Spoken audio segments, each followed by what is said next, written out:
This is the 2021 Brewtubers Online Brewers Club Yeast Experiment number 2, Saison.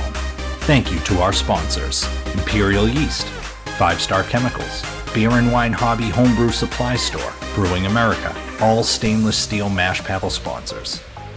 Also Hopsteiner and Yakima Chief Hops. Get brewing. Evening, everybody.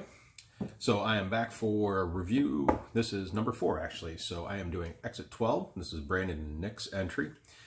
They used, let's see, Imperial Rustic, B56. So thought this would be kind of a good side-by-side. Well, it's not true side-by-side, but I did Matt, who did, was it B54, I believe it was?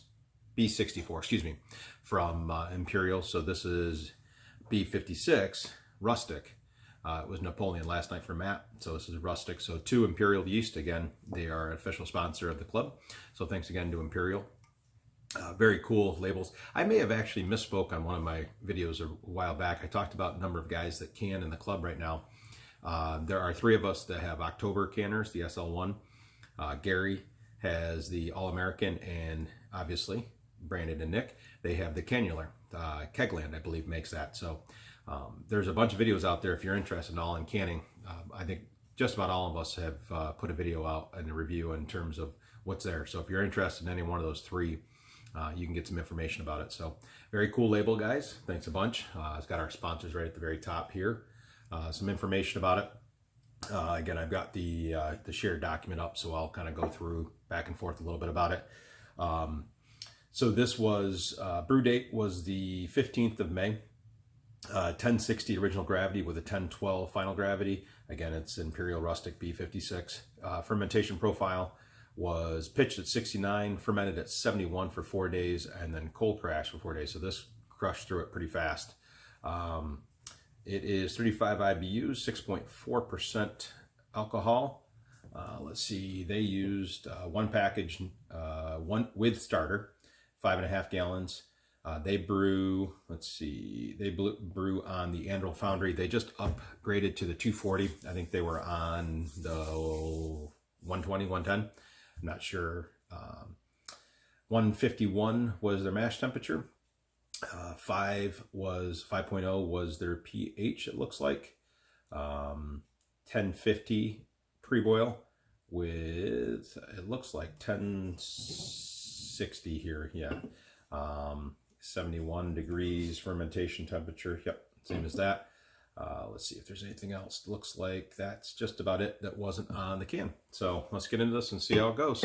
So I believe, if I remember correctly, guys at Exit 12 are the hub for the 3rd experiment, the Belgian double, or Duvel, however you say it. I'm not sure. So I believe they are the actual hub for that. So it'd be cool to see how these go. Looks pretty clear coming out so far.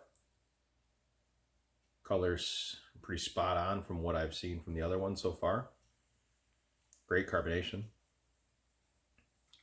It's got a nice, good solid one head. Oh yeah, this is probably pretty stinking clear as Matt's was. So you can see that ugly mud through it, just like last night. Really clear. Matt's might have been a hair bit clearer, but this is really brilliant, guys. Nice job. Very, very clear. Let me pull up what they say about Imperial Rustic before I get into a nose on this and see what they have here. So Rustic is 68 to 80 on the fermentation temperature. That is 20 to 27 C.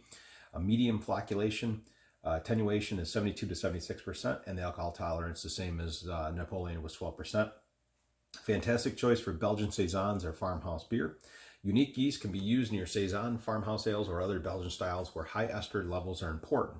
Rustic typically produces a lot of bubblegum and fruity, juicy aromas that complement complex maltiness. Balanced by a light clove phenol profile, Rustic produces lovely flavor profiles indicative of those classic Belgian styles known and loved.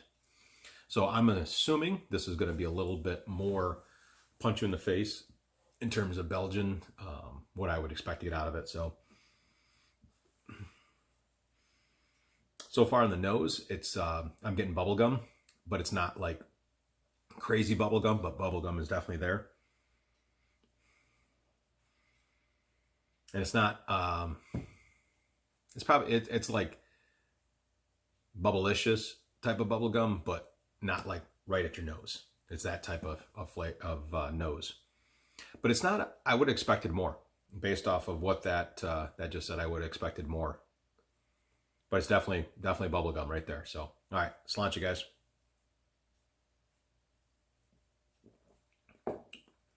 Oh, it's definitely, okay. Yeah, a lot more in the flavor. Bubblegum, clove. Oh yeah, that's a punch in the face. So it's funny. Based off the nose, I wouldn't have expected it to be that much. But that is all Belgian right there.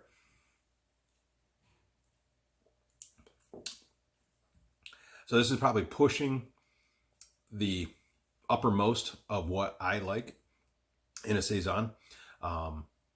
It's not bad beer or anything. This is completely my my likes or dislikes in terms of that. So I try to, as I'm judging something, is it off for the style?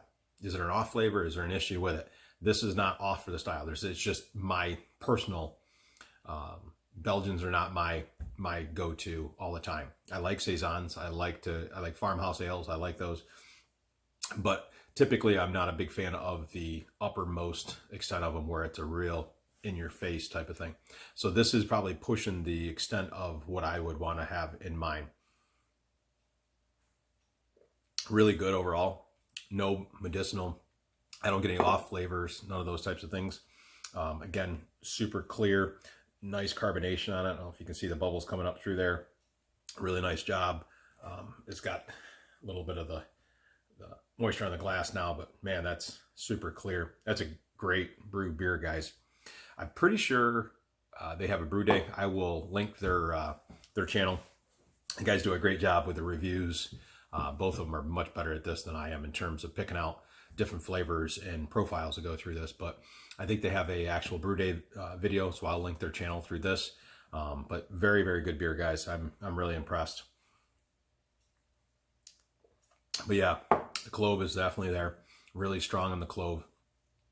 That's probably the only thing that I would like to see bring back. And again, that is not a knock against the beer. That is personal Dennis Pin of I'd like to see less than that. That's just my own personal opinion on it. But I know people that really, really love that quality in the beer. So totally understand that going through. So I don't want to knock the beer for that. It's a very well made beer. Got everything in it that you'd want to have in a Belgian. For me personally, so if I was gonna put, now that I have Napoleon and Rustic together, I would go with the Napoleon for me. For other people, if you want the heavy clove, the bubble gum, you want the Rustic, not the Napoleon. It's going to do that. And it would be interesting. This is pitched at 69 and fermented for 71. And let me just double check.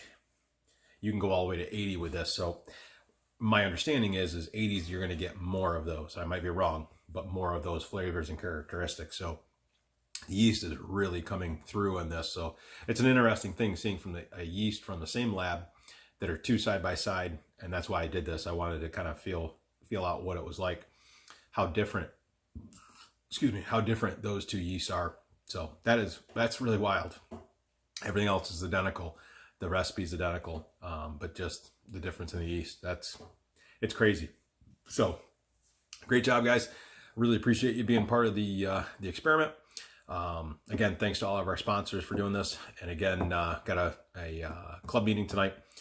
We are at 9 o'clock. So it's, let's see, almost 5 or 6 right now. So if I get this posted before the meeting, that'd be great. So nobody's going to probably see this before that. So again, it's a week late, but it was because of 4th of July. So, all right. Again, thanks to Brandon and Nick. Appreciate it, guys. Hope you guys all have a great weekend. Enjoy it. Looking forward to see everybody's reviews and how these are going. So I think I've got another 4 or so left to go, maybe 5 in there. I have to check in the keezer. So, all right, I've rambled on for almost 10 minutes, so I will get out of here. So hope everybody has a great one. Cilantro, guys.